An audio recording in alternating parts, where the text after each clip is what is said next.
You know, I don't have a problem with it, Danora. Like, I'm actually refreshed to have a game that doesn't force me to do romance options. Like, I like romance options in the games we play, but it's also refreshing to have a game that doesn't have that. Like, it seems like so many games that are RPGs will have you do these really involving quest series that kind of just have you do the same things.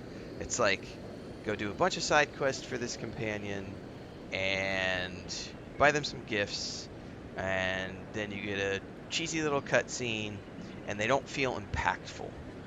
It just kind of feels like we're gonna give you some generic side quests, and then you can kiss the character, and maybe there's a slightly racy sex scene, and we show you some animated boobs or an ass, tits and ass, animated tits and ass, right? Baldur's Gate 3 did companion romances really well. Those were super deep quest lines. I did Shadowheart's journey, so taking her from where she started in the game to like changing her hair white and like completely converting her back from the dark side to the light side. That was a hugely impactful romantic journey. Um, there are a handful of games that I can probably on one hand count in like 35 years of gaming that have done quests, romantic companion quests that good, right? Like, so for me, I kind of the opinion that if a company doesn't have the budget to spend on creating amazing romance quests, then I don't really want them in my game. Like, I don't want the romance quests to feel like they were just thrown in there so that people can see some animated tits and ass and be like, "Oh, I got the character romance arc!" Like, yay! What were we playing recently? I'm trying to think. We're doing Kingdom Come Deliverance 2. We played Eternal Strands. Before that, there was an RPG we played recently, and I wish I could remember which one it was, where the romances were there, but they felt incredibly generic. Like it was literally I was just doing a bunch of fetch quests for the person I was trying to like get in bed with me. No, it wasn't Dragon Age. It was something else. Um. Anyway. Oh, I know what it was because we were doing. I know exactly what it was. We were doing. We dipped our toes back into Star Wars: Old Republic because I hadn't played in forever. And one of the things we did in like the 2 or 3 days that we streamed, we were waiting for Kingdom Come Deliverance 2 to drop, right? So I jumped back into that, and my Sith sorcerer was right in the point where he got the character that you can actually romance, and all of a sudden I'm doing fetch quests for her, and they felt like the most generic, stupid things just to like earn faction and like give her gifts and all these other things. And when I looked at that, and I just kind of went, ugh. And even because we just played the entire Mass Effect series in January, right? We went back and played that because we had a gap in the schedule between new releases. So we played the Mass Effect. Going back and playing that entire series over again, um, I'm gonna probably get a lot of flack for saying this. I feel like the romance quests in Mass Effect also felt super, super, super generic. Not so much 2. Mass Effect 2, the companion quests felt pretty deep. Um, but in 1 in particular, like the romance options in the first game, I felt were really, really kind of generic. Now, I will say that if you pursue Ashley as an example, or Tally, the romance arc across the entire trilogy of games is very impressive. Like very, very impressive. That the romance arc. But if you pick any individual Mass Effect game, I will say that those romance quests felt kind of weak. Like I just don't feel like many games do the romance options that well. So for me personally, um, I'm very glad that this game doesn't have romance options. Somebody said Affinity. Where was that at? I'm gonna go scroll through the chat here real quick. Somebody said Um, Something about affinity quests. Oh, Transcend said that. I said, I'd rather romance in games be affinity based over quests. I much prefer that as well. Like, let me earn faction with that person, and then that first person slowly grows to like me over time. Yeah, the Starfield romance quests were pretty good. Like, I did Andreja, and hers was very impactful, especially if you go do the Shattered Space DLC with Andreja. Andreja's romance quest is quite epic when you include the Shattered Space DLC because that was kind of all that was her home place, her birthplace, and so it had a pretty good arc. What's the blonde girl? Um, I can't remember her name in Starfield, but the marriage quest line with her was quite well done as well. But anyway, I digress. What I really wanted to say is I know that some people want romances in every game they play. Sarah Morgan, thank you guys. I'm really glad that this game didn't have romances because it's nice to play a game that doesn't focus on it, and I can just play a game and be myself without needing to worry about all the fluff of trying to romance someone. Matter of fact, when I just did my Mass Effect 3 playthrough, I actually went romanceless. I didn't romance anyone in Mass Effect 2 or Mass Effect 3 in this recent playthrough because I was like, I'm the leader of the team. Like, I'm not fraternizing with my crew. Like, I am Shepard. My job as Shepard is to lead this team. I am here as the commander.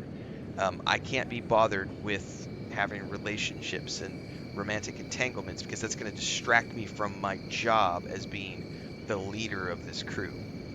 And so I think it depends on the game. Like I said, Baldur's Gate 3 stands up there with me as like one of the best romance quest lines I've seen across the board for the depth and length of the quests and the fact that the characters actually like the romantic characters actually have a story arc. It's not just about, oh, the main character loves me and now we can kiss and hug and have a quick little, quirky sex scene. Like, I go back to Shadowheart's journey of going from being the Dark One's like priestess to being this, my hair's gonna change and I'm completely going to go back to being a child of the light. And then on top of that, there's the mother and the father and that quest line and how that all. And Shadowheart actually had a story arc as opposed to most other games where it's just like, here's a companion,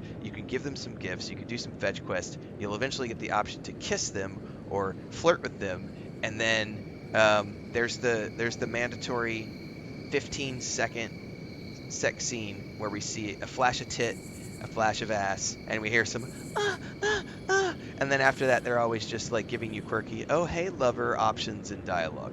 That is generic as fuck to me.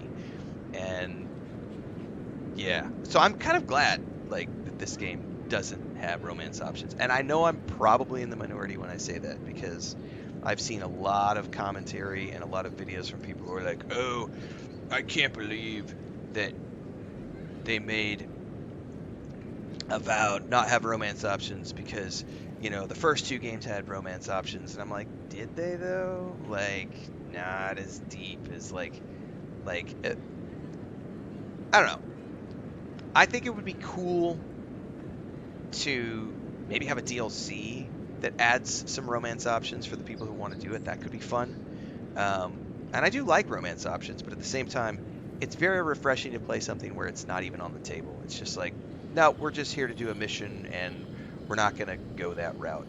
But it's also, like I said, it's a budgetary thing. Like, if a game has to pick their battles, I've been talking so much, my Xbox is going AFK. If you have to pick your battles with the budget, I would rather not do romances at all, rather than half-ass the romances and just have them feel like fetch quests, if that makes sense. Anyway, I got to timestamp that because we're going to pull that out for YouTube. Because I think that's a fun conversation. And I know we'll get some people really triggered in the comments when they go watch this video. But yeah, optional is best, as Danor and Transcender are saying. Optional is definitely best. I don't want them to feel forced or mandatory. Good morning, Mithril. Yeah, Thandor, I think most of the Dragon Age romances are pretty good.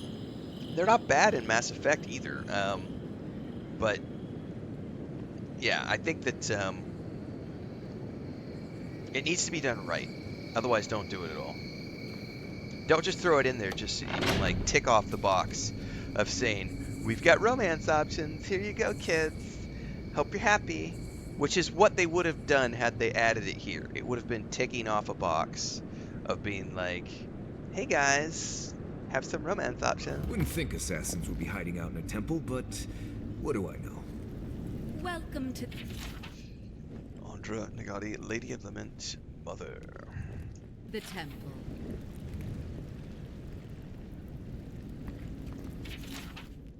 The sea and her love?